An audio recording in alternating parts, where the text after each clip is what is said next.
There's a stillness around us, we're homeward bound.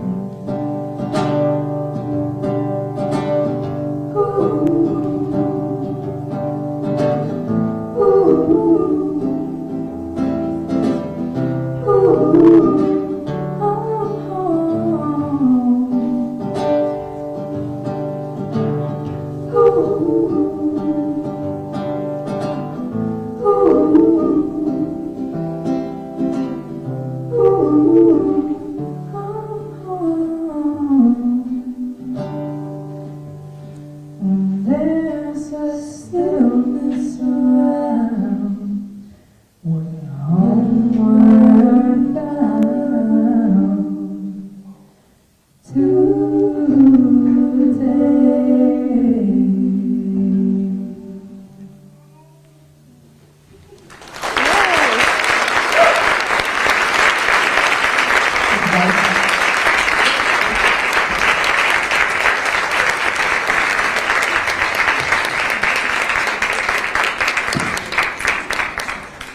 Thank you, Aspen and Melissa. That was really beautiful. What a great way to kick off this incredible event.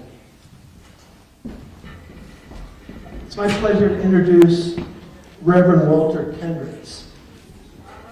Reverend Kendricks is a pastor of the One Star Missionary Baptist Church in Spokane, where he has served as pastor since 2013. As a leader within our community, Reverend Kendricks is a founding member of the Spokane Community Against Racism and is active with Spokane NAACP and serves as vice president of the board of the Carl Maxey Center. He is also currently chair of the Washington State Commission on African American Affairs. He currently serves as second vice president of the North Pacific Baptist Convention and is president of the Spokane Ministerial Fellowship since January 2016. He has two brothers and is a proud father of one son. It's my distinct pleasure to introduce Reverend Kendricks.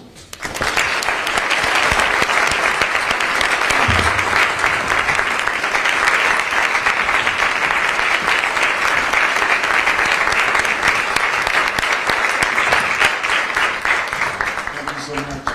Good morning to you all. Forgive my voice. Good morning. I'm here to talk about a particular word. And it's a word that we don't hear and or use in today's society. And it is applicable to the person that we're here to celebrate today and to kick off. But the word is character. Character. Character can be described as the mental and the moral qualities that are assigned to a particular individual.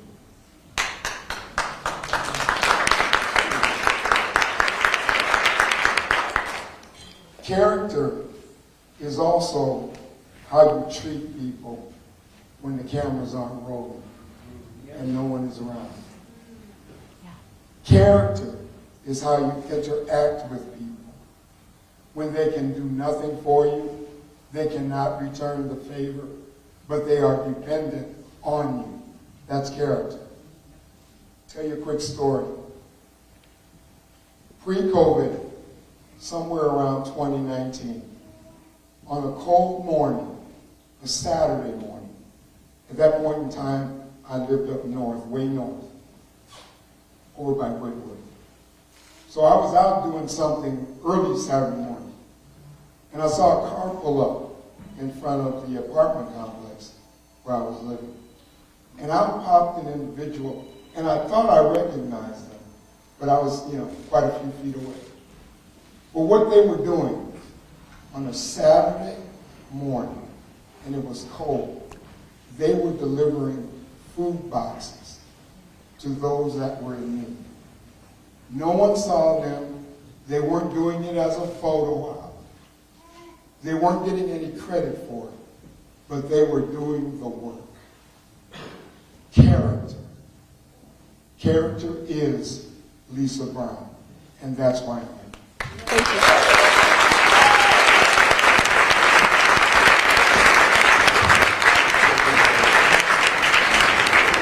Thank you so much. Good luck. I got you. Thank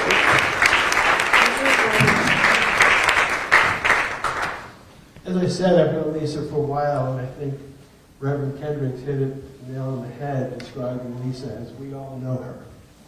So thank you, Reverend Kendricks. It's now my pleasure to introduce Patricia Butterfield. Patricia is a nurse scientist with expertise in environmental health and health care workforce issues. Dr. Butterfield served as Dean of Nursing at Washington State University from 2007 through 2015. She has been also held leadership appointments at the Ellison S. Floyd College of Medicine at WSU, University of Washington School of Nursing, Montana State University, and Oregon Health and Science University. I had a chance to speak with Patricia before coming up here. It was a real pleasure to get to know her and look forward to her words. I don't know about any of you, but I feel a certain energy growing in this room with what we're about to hear. So I'm going to pass it up to Patricia, and she's going to light the fuse to that energy.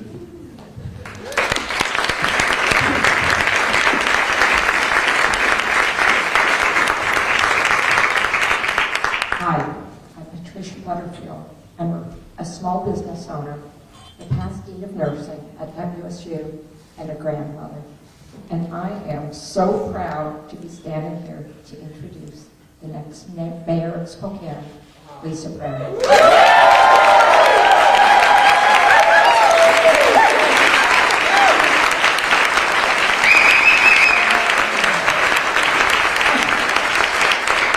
I really encountered Lisa's leadership and passion for Spokane when she was Senate Majority Leader in the Washington State Legislature.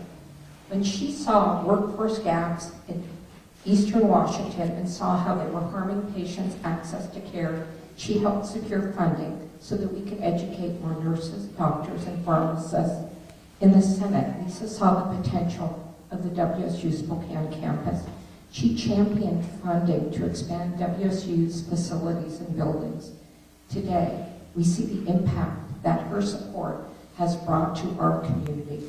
Health scientists across the nation have moved to Spokane to be part of the innovations that are happening here because of Lisa.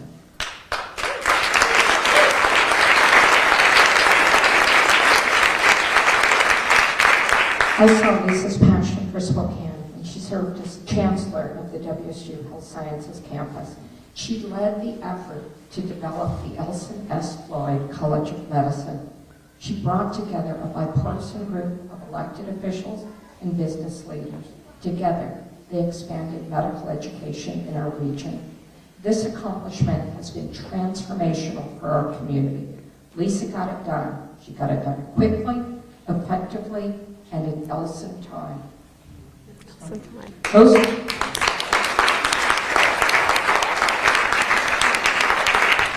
Most recently, I saw Lisa's passion for Spokane when she served as the Washington State Director of Commerce.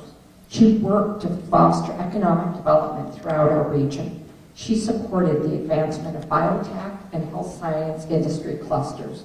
At Commerce, she developed the Small Business Resiliency Network.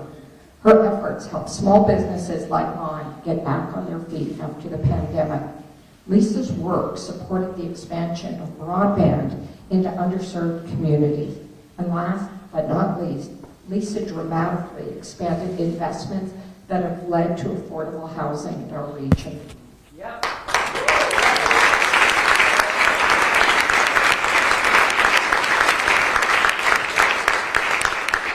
I've seen how Lisa Brown works. She listens. She listens to diverse viewpoints. She finds common grounds, and then she takes action. And she achieves results that matter. As I said, I'm a small business owner and a retired nurse, but the most important role that I have is that of a grandmother.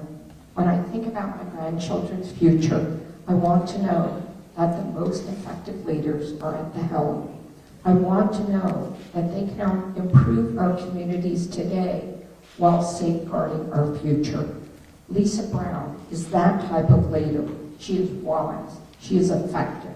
She gets things done. And now it is my privilege to introduce Lisa Brown, the next mayor of the city of Spokane.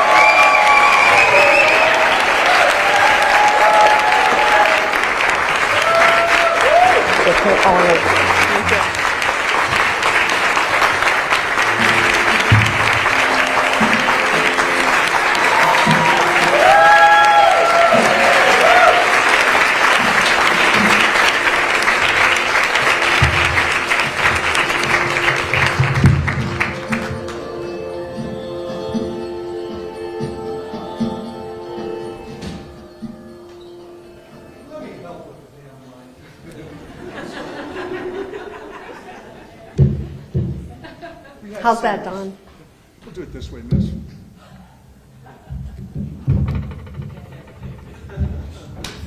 Don Hamilton's got to have it his way. There you go. All right. All right. $5 to whoever knows from just those few bars what the song was that was being played as I walked on the stage. Come on. Ben Harper, A Better Way.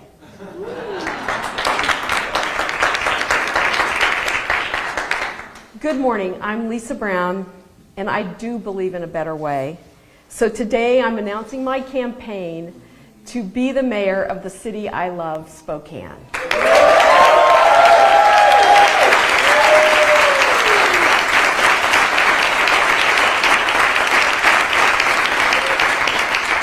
Together, we can get a city that is stuck in neutral moving again. Whether your family's been here for generations, or you came as an immigrant seeking a better life for your children, whether your ancestors fished and traded by the river since time immemorial, or you moved here for college or a job opportunity, this is your city. We have all made Spokane what it is, and together we can make it better.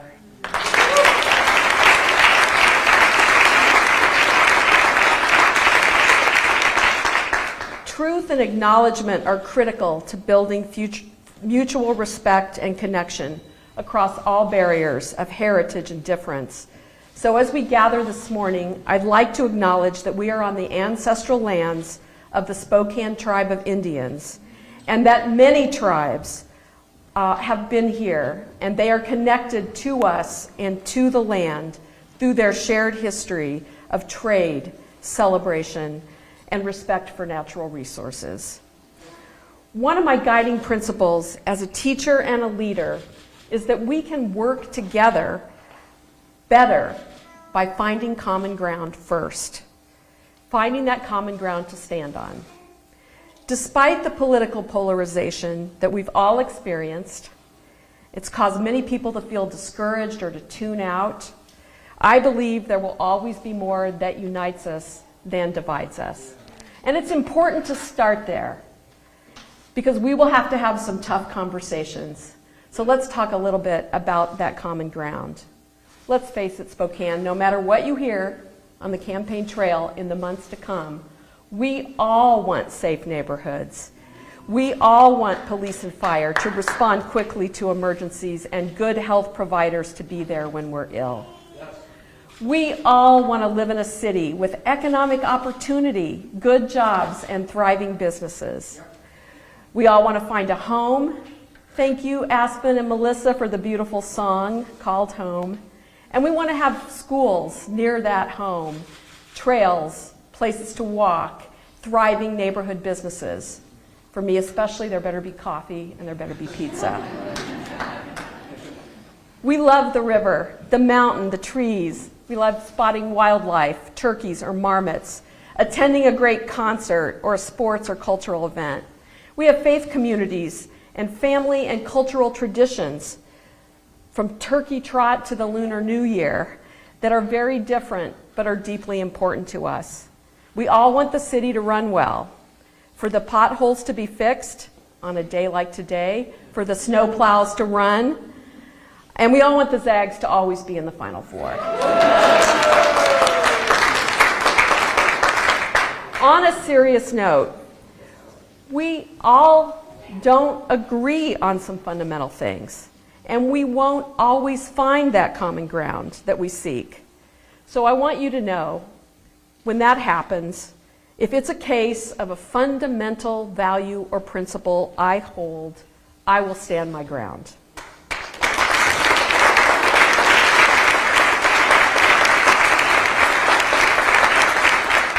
I do believe, however, that most people in Spokane reject discrimination based on skin color, ethnicity, religion, national origin, sexual orientation, or gender identity, and that they want inclusive practices regardless of differences of physical or developmental or intellectual abilities. Most of us want reproductive freedoms being restricted right now in other states to be steadfastly protected in Spokane.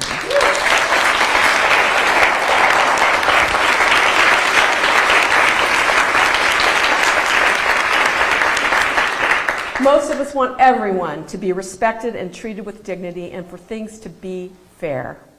We need to remember and celebrate that common ground and the earth that we stand on when we are taking on challenges, having uncomfortable conversations, confronting historical injustices that still shape how we live today.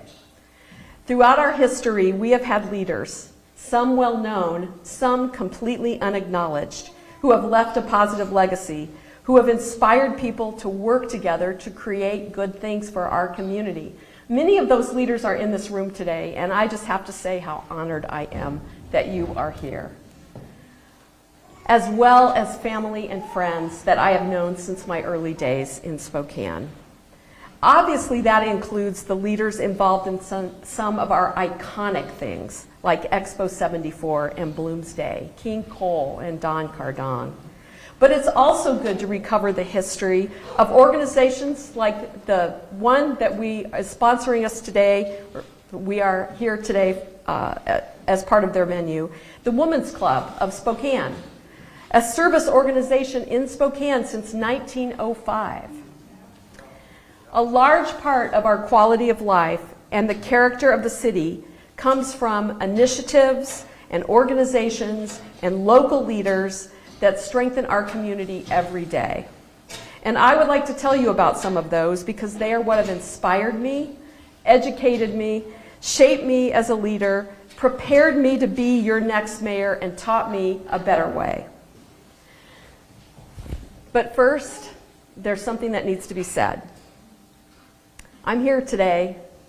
I left a good job at the State Department of Commerce, and I'm running for mayor because the ineffective leadership coming out of the Mayor Woodward's office has been holding us back.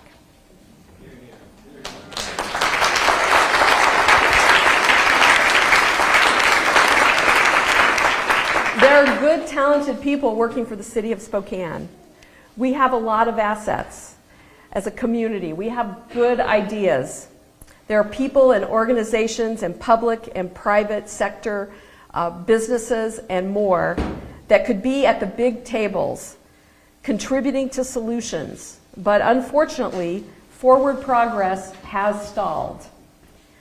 This administration has had excessive turnover, too many unfilled positions for months at a time.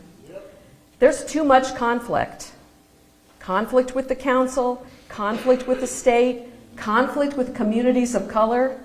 There isn't a vision for where we're going or clear roadmaps for how we're going to get there.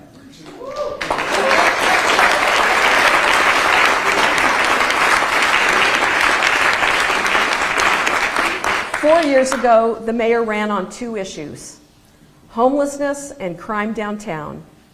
But most people would tell you that we have made little genuine progress on those issues, and many would say that things feel worse. Fortunately, there's a better way.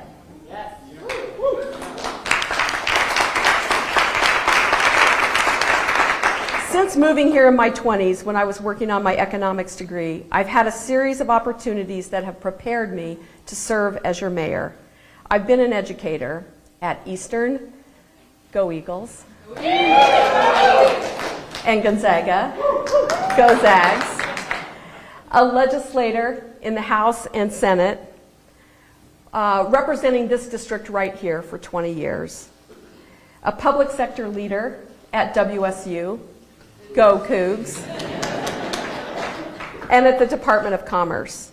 For 30 years, I've listened and learned about the challenges, hopes, and dreams of the people in this city.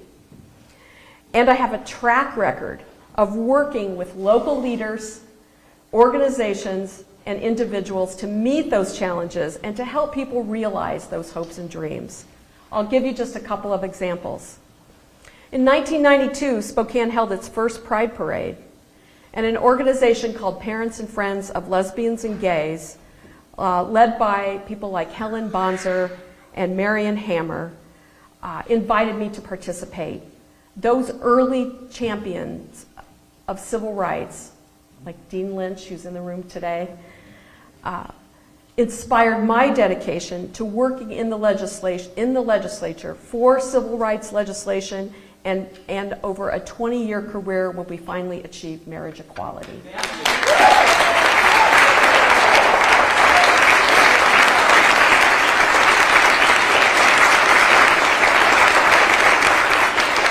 Shortly after I was elected to the House, maybe about 2 minutes, Marilee Roloff contacted me and helped me understand about young people living without the support of their families on the streets of Spokane, and helped me understand what they needed.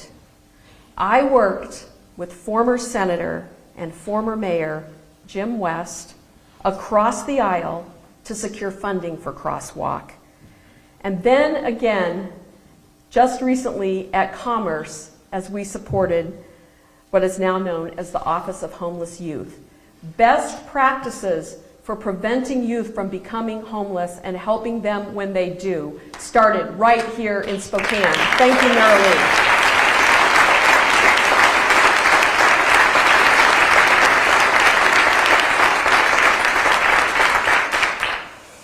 In 2000, Spokane preservation advocates sounded the alarm to save the Fox Theater from demolition. There were many leaders in preserving important assets in downtown Spokane. Mayor Sherry Barnard is here, who was one of them. Pete Moye was the head of the symphony at that time, and he approached me about the significance of the Fox Theater. I'll be honest, I was more likely to attend a rock or a folk concert in those days than the symphony. But I became convinced by the argument that we needed an anchor institution for the creative economy and arts downtown.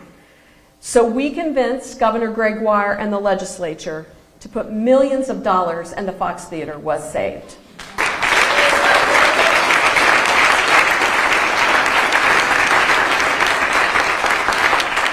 Shortly after that, Rich Cowan came to me, North by Northwest, and explained to me how the burgeoning film and movie industry required a tax incentive that other states had in order to have it grow here in Washington State.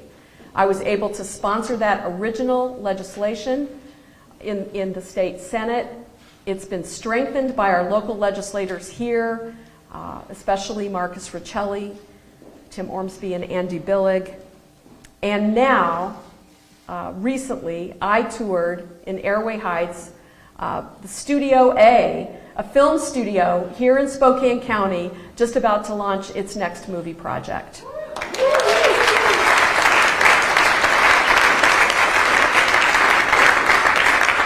There are so many of these, and there are so many of you, and I would like to tell your story and what you have done for Spokane, but we don't have enough time this morning. As we go forward in this campaign, I want to tell even more of these stories. But the last one I'm going to tell,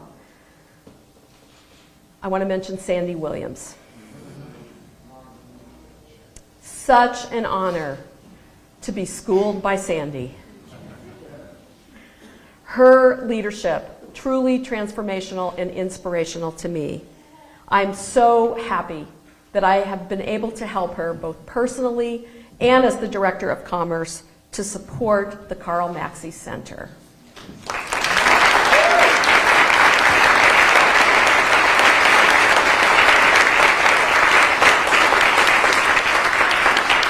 And when I was making this very hard decision, I asked myself, what would Sandy do? Obviously, given the lack of progress in the last 4 years, we have a lot of work to do on homelessness, housing, and community safety. And we're going to have a lot more conversations about it in the months to come. I will give you some of my thoughts today, but I want to tell you, we deserve a big community conversation to help us inform the plan and move forward. There has not been adequate input enough people come to the table, enough consensus reached. We haven't gotten to that common ground, and we need to mobilize the resources to make good things happen. So let me say a little bit about homelessness. All communities have people living in poverty or on the edge of poverty.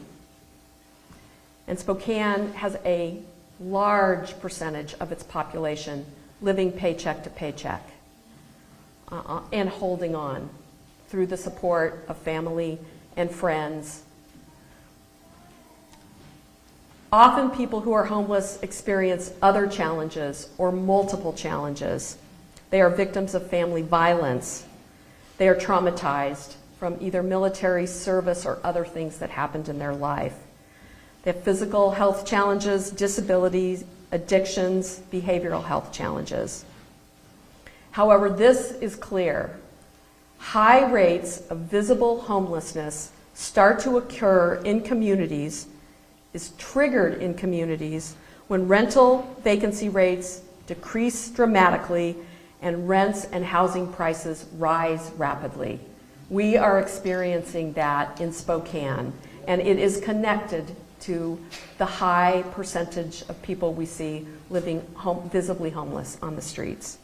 So we not only need to address those who are living outside today, but we have to prevent the next group of people who are already doubling up with family and friends or living in their cars and are sliding right now towards the streets.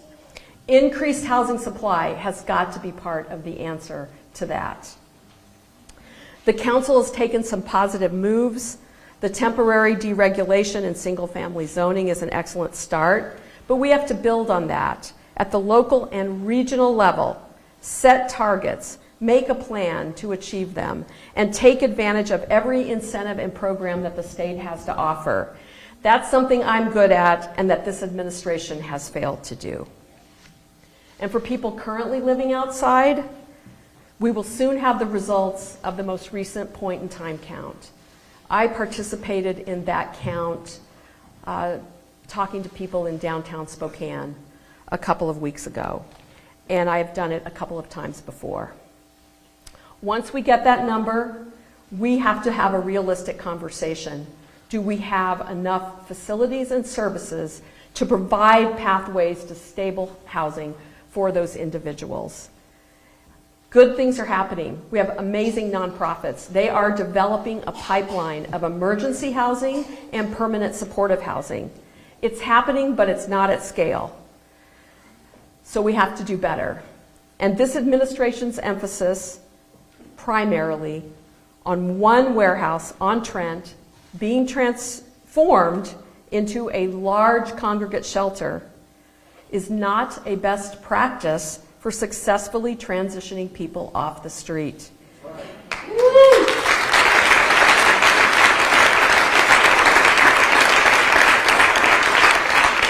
Furthermore, it appears to have an enormous price tag and no plan for sustained funding. There is a better way.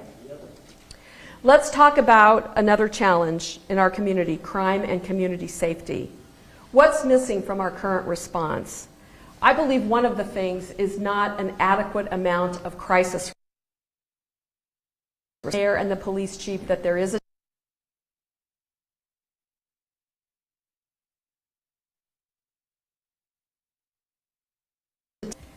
is it scaled up?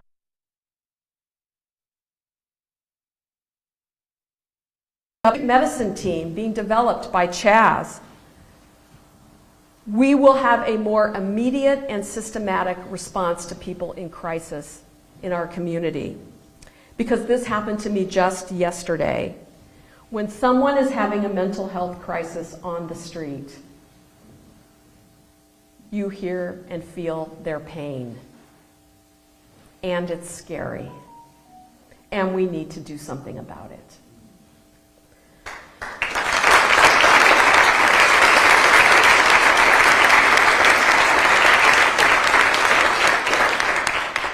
Some will tell you that all we need is tougher laws.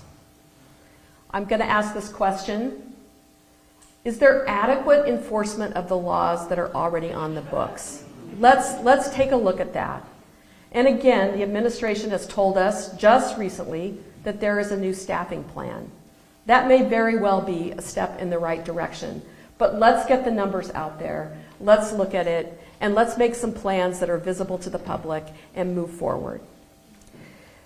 We also need to not just address property crime, but the alarming increase in family violence that is happening as we come out of the pandemic. The conversation between communities of color and police that has broken down with this administration must be revived. Most of all, we need a regional dialogue, because it's not just a law system, it's a law and justice system.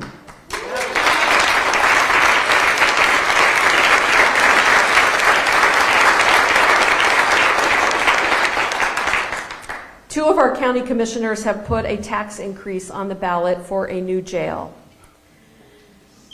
Until we have the appropriate conversation and agreements about what investments need to be made, and I know some need to be made, but until we have an appropriate conversation and a plan for what those investments are and how they will be based on the investments we need to make in drug treatment, in lowering the number of people in jail right now awaiting trial for months at a time.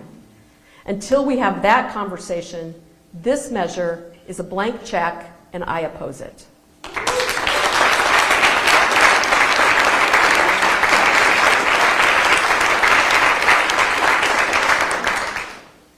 I also want to be the mayor that helps us celebrate our strengths and build on them. Spokane is the center of a diversified regional economy. It's something I'm so excited about ever since teaching Econ 101 in Cheney. And I will be there with the entities in the business community like Greater Spokane Incorporated and other business leaders who want to build that regional economy, whether it's aerospace in Airway Heights or tech in Spokane Valley in Liberty Lake, or the amazing burgeoning creative arts center that we have right in downtown Spokane.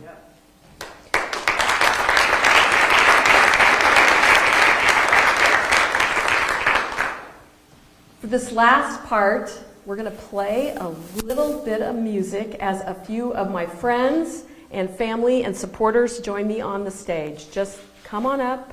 Our speakers, our musicians, don't be shy. The music will start. I want my family up here. You know who you are. Please come up and join me on the stage.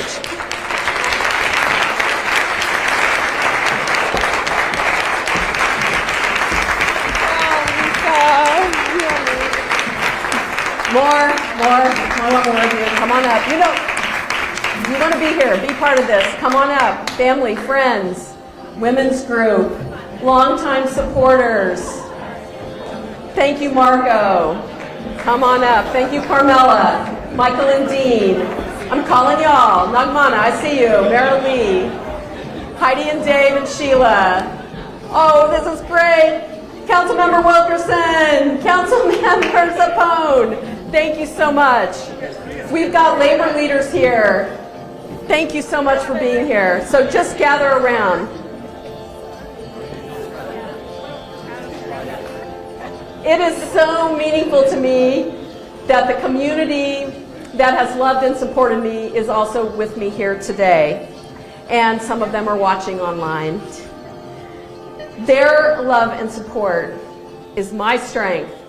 It's my secret sauce. Because I have learned that it's not enough to know the formula or the recipe. It's not enough to read the words in front of the camera. You've got to do it again and again. And these are the people that have helped me do it again and again. Thank you so much.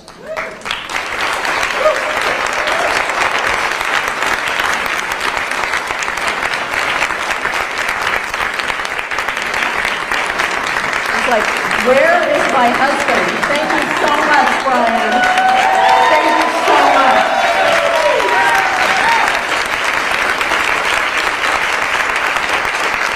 And I have the mother of my grandchild and the great-grandmother of my grandchild here today. Thank you so much, Melissa and Ed, for being here.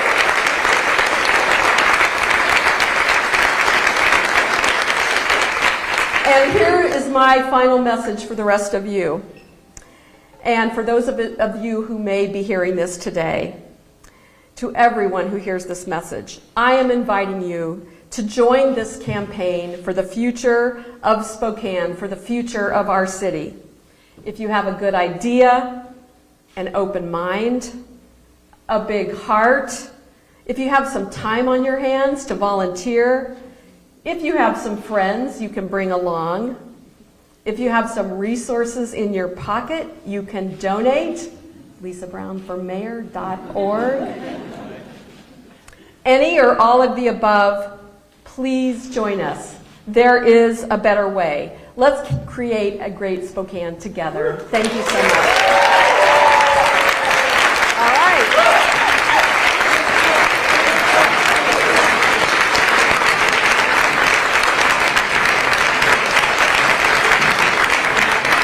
Thanks for being here.